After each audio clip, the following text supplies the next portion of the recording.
আমাদের গল্পের নতুন একটা এপিসোড নিয়ে আজকে হাজির হলাম। আজকে পর্বটি হচ্ছে 51। এটা আমাদের গল্পের এই গল্পে দেখা যায় হচ্ছে ফাহাদের বাবা মারা যায়, তারপরে হচ্ছে সোনেরা তার শাশুড়ির কাছে এসেছে। এখানে দেখা যাচ্ছে সোনেরা তার শাশুড়ির কাছে এসে ক্ষমা চাচ্ছিল, যেহেতু সে ফাহাদের সাথে অনেক দুর্ব্যবহার করেছিল। সে বড়লোক থাকার কারণে ওর অনেক অহংকার ছিল। আর আমরা নাটকটির মধ্যে হচ্ছে সোনেরার অনেক কাহিনী দেখতে পাই।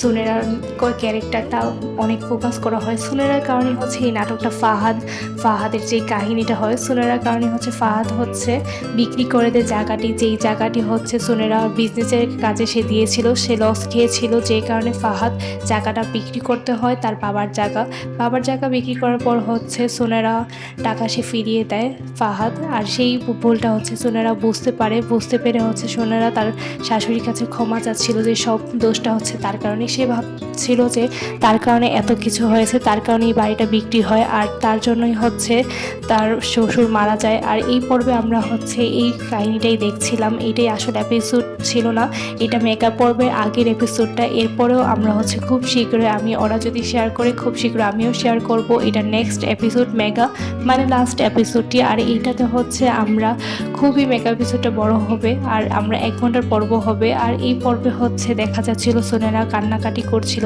সে তার নিজের ভুল বুঝতে পেরেছে। আর প্রত্যেকটা মানুষই যখন নিজের ভুল বুঝতে পারে তখন নিজেকে সবারই দোষী মনে হয়, তাকে নিজেকে নির্দোষ মনে হয় না। আর এইটাই হচ্ছে এখানে প্রতিফলিত হচ্ছিল, যে সোনেরা নিজেকে নির্দোষ না, সে নিজেকে দোষী ভাবছিল, যে কারণে হচ্ছে সে বারবার কান্নাকাটি করছিল, সবার কাছে যাচ্ছিল।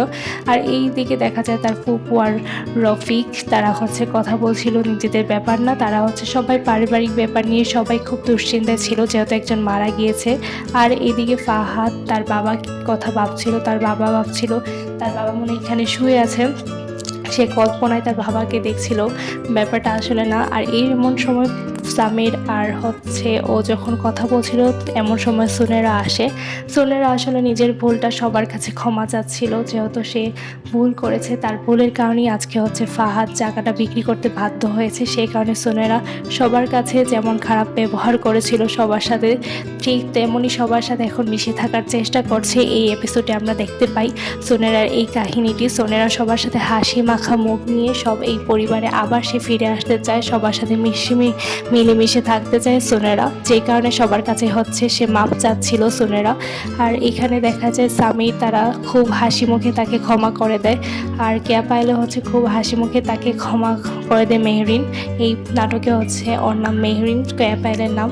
আর আমরা দেখতে পাই মেহরিনে ও ফাহাদ আগের কাহিনীগুলো কল্পনা করছিল, সে মেহরিনের সাথে কি অন্যায় করেছে সেগুলো কল্পনা করছিল ফাহাদ।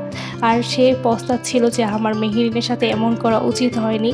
আর এই দিকে দেখা যায় হচ্ছে এই চরিত্রটি ও হচ্ছে সবার সাথে ফাহাদ হচ্ছে সবার সাথে কান্নাকাটি করছিল, যেহেতু এটা মৃত্যু বাড়িতে এই এপিসোডটিতে এটা দেখা যায়। সবার সাথে কান্নাকাটি করছে, সে সবার সাথে হচ্ছে কথা বলছিল, সোনেরাও সবার সাথে মিশিয়ে নিয়েছিল, আগের মতো করে সবাইকে আপন করে নিয়েছে। আর এমন সময় হচ্ছে সবাইকে ডাক দিয়ে ফাহাদের মা সবাইকে বাড়ির দলিলটা বুঝিয়ে দেয়। তার ফুপু বলে বাড়ির দলিলটি নিতে, তার মা বলে সবাইকে বুঝিয়ে দিচ্ছিল যেন সবাই ওই বাড়িতে যেয়ে থাকে। তিনি তো আর যাবেন না, কারণ তার স্বামী এখানে মৃত, তার কবর এখানে, তাই তিনি এখানেই থাকতে চান। তার জন্য তিনি সবাইকে বুঝিয়ে দিচ্ছিল যেন 2 ছেলে মিলেমিশে সেই বাড়িতে গিয়ে থাকে। এই এপিসোডটিতে আমরা সেটাই দেখতে পাই। কিন্তু ফাহাদ কান্নাকাটি করছিল, সে এই দলিলটা তার বাবার হাতে দিতে যেত, সে আবার নিজের হাতে ফিরে পাবে সেটা সে কখনো কল্পনাও করেনি। সে চায় তার বাবা যেন এই দলিলটা নিয়ে সেই বাড়িতে থাকতো, তার চাওয়া ছিল এইটা, কিন্তু তার চাওয়া তো পূরণ হলো না। 2 ভাই মিলে কান্না করছিল, তাদের মধ্যে আবার আগের মতো মিল দেখতে পারি আমরা এই এপিসোডটিতে। তারপরে সবাই মিলে কান্না করছিল। আজকের এপিসোডটা এই পর্যন্তই। নেক্সট এপিসোড যদি দেখতে চাও অবশ্যই আমার চ্যানেলটিকে সাবস্ক্রাইব করতে হবে, আর শেয়ার করতে হবে আমার ভিডিও, আর লাইক অ্যান্ড কমেন্ট, যে আমার ভিডিওটা কেমন লাগলো অবশ্যই কমেন্ট করতে যেন ভুলো না। So thanks for watching my video. Next video খুব শীঘ্রই আসবে, চোখ রাখুন আমার চ্যানেলে।